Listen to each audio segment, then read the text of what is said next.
ডালা সাজানোর জন্য এখানে বিশাল আকার আয়োজন চলতেছে। আসসালামু আলাইকুম গাইস, কি অবস্থা সবার, কেমন আছেন? তো আশা করি অনেক বেশি ভালো আছেন। তো ছোট খালা বাড়িতে বেড়াতে আসছি, সেটা তো অনেকেই জানেন। তো আমার ভাইয়ের ছেলেকে সুন্নতে আদায় করেছে, সেই উপলক্ষে ডালা তাই বাড়ি থেকে যাবে। তোমাদের ফরিদপুর জেলায় একটা নিয়ম কি, যে ছেলেদের সুন্নতে আদায় করলে মানে সবার বাসা থেকে এরকমভাবে ডালা সাজিয়ে দেওয়া হয় থাকে। তো সেই উপলক্ষে হচ্ছে এই ডালাটা দেওয়া আর কি। তো যাই হোক, এখানে হচ্ছে কি সব বাজার টাজার করে নিয়েছিল।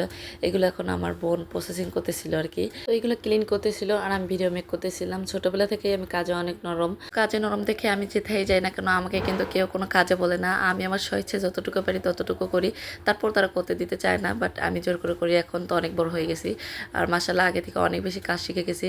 তারপর এখানে খালা ফল কেটে গেছিলো, একটু ফল খেয়ে নিলাম। তারপর কিন্তু এই যে রান্নাবান্না প্রসেসিংটা শুরু হয়ে গেছে। তারপর তো আপু যেখানে থাকে সেখানে আমার কোনো কাজই করা লাগে না, যে কাজটাই করতে যাবো বলে তুই পারবি না, ওটা আমি করে দিই।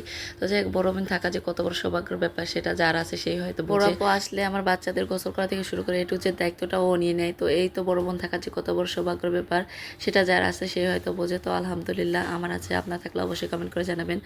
তো এখানে আপু সব কিছু রান্না করে রাখছিল, আমি হচ্ছে ডিম ভাজিগুলো করে দিচ্ছিলাম। তো ডিম ভাজি করতে আমার ভীষণ ভালো লাগে আর কি। তো যাই হোক, এখানে সবগুলো ডিম ভাজি করা হয়ে গেছে। কিন্তু অনেকে হয়তো ভাবতে পারেন যে ছোটো খালা বাড়িতে এসে আমরা কেন রান্না করছি, আর সবাই কোথায়? আর সবাই বলতে আমার ছোটো খালা এবং কি আমার একটা খালাতো বোন বাড়িতে, এবং আমার খালাতো বোন হচ্ছে সব কিছু হেল্প করে দিচ্ছিল আর কি।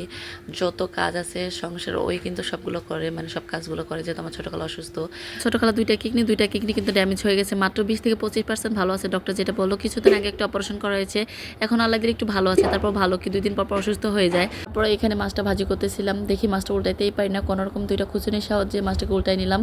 তো সবাই কিন্তু সকালে নাস্তা খেতে গিয়েছে, এই জন্য আমি এখানে একাই কাজ করতেছি। তো যাই হোক, সবাই কিন্তু খাওয়া দাওয়া শেষ, এখন চলে আসছে। এখন আমার বোন এগুলো রান্না করতেছে আর আমি হচ্ছে মুড়ি মাখা করতেছিলাম। এখানে নারকেল চিনি দিয়ে মুড়িটা মাখা করেছি। তারপর সবাই মিলে মুড়ি মাখা খাওয়া শেষ করলাম। আর এইদিকে তো অনেক কিছু রান্না করা হয়ে গেছে, আমি ভিডিওগুলো মেক করছিলাম যে কী কী রান্না করা হয়েছে। তো অধিকাংশ সব কিছুই হয়ে গেছে, এখন ছোটো ডালে বড়টা বানাবে আর অনেক কিছু কী কী যেন বাকি আছে। তো যাই হোক, এখানে শাক ভাজিটা বাকি আছে। তো এখানে অনেক রকমের ভাজি ভর্তা আর হচ্ছে গিয়ে ভাজা পোড়া আর কি, অনেক কিছু ইত্যাদি। এত কিছু বলেও শেষ করা পারবো না। এটা কিন্তু আমাদের ফরিদপুর জেলা একটু ঐতিহ্য, যে ছেলেদেরকে সুন্নতে আদায় করলে মানে সবার পাশে সবাই ডালা রান্না করে দেয়, মানে আত্মীয় স্বজন যারা আছে আর কি। তো প্রথম ডালাটাই হচ্ছে আমার খালাবাড়ি থেকে যাচ্ছে, তার পরবর্তীতে হয়তো আমরা সবাই দেব। তো যাক, এখানে আমি সালাতের জন্য অনেকগুলো টমেটো আর হচ্ছে গিয়া কেটে নিচ্ছিলাম, শসাগুলোকে একটু ডিজাইন করে কেটে নিচ্ছিলাম। এখানে কাঁটা চামচের সাহায্যে ভালো করে এটাকে ডিজাইন করছিলাম। তো এখানে লম্বা লম্বা একটা শেপ দিচ্ছি, হয়তো অনেকেই পারেন, আবার হচ্ছে অনেকেই পারেন না। তো যারা না পারেন তাদের জন্য নতুন একটা টিপসও হতে পারে। তো যাক, এখানে সবগুলোকে সালাতে কিন্তু কেটে নিয়েছি। তারপর আমার বোন কিন্তু ডালের বড়াগুলো বানিয়ে নিচ্ছিল। তো যাই হোক, ডালের বড়া বানানোর আগে আমরা অনেকগুলো কিন্তু খেয়ে নিয়েছি। ডালের বড়া এমন একটা জিনিস যে চুলার পাড় থেকে সবাই কিন্তু খেয়ে নেই, মানে বানানোর আগে খেতে অনেক বেশি মজা লাগে। আর ডালের বড়াটা গরম গরম খেতে ভীষণ মজার। তো যাই হোক, আমি ঠান্ডা হলে ডালের বড়া কিছুতেই খেতে পারি না। তারপর ডালামালা সাজা হচ্ছে গিয়ে নিচ্ছিলাম। তো ডালাটা কিন্তু আমার খালাতো বোনই সাজাচ্ছিল। ফার্স্ট অনেকগুলো ডিম দিয়ে, তারপর হচ্ছে গিয়ে টমেটো সালাদ দিয়ে সাজিয়ে নিচ্ছিল। যেহেতু অনেক দূর যাবে ডালাটা, তাই একটু মানে যত হচ্ছে গিয়ে চাপায় সাজানো যায় সেই চেষ্টাই করছিল। তো এখান থেকে না হলে তো 2 কিলোমিটার হবে আর কি আমাদের বাড়িটা, আনুমানিক আর কি। তো এতটা জার্নি কিন্তু হেঁটেই যাইতে হবে। যারা এই ডালা ভাতটা মাথায় নিয়ে যাবে তাদের হয়তো অনেক বেশি খবর হয়ে যাবে। তো এখানে হয়তো সম্ভবত আমার খালাতো ভাই ছিল বাড়িতে, ওই হয়তো এটা দিয়ে আসবে। আর মানে 2জন মিলে যাবে, 2জন হচ্ছে এটা দিয়ে আসবে। ফাইনালি ডালার ফুল লোকটা আপনাদেরকে দেখাই দিই, চলেন কেমন হয়েছে কমেন্ট করে জানাবেন। তো এখানে কিন্তু একটা ডালা সাজানো শেষ।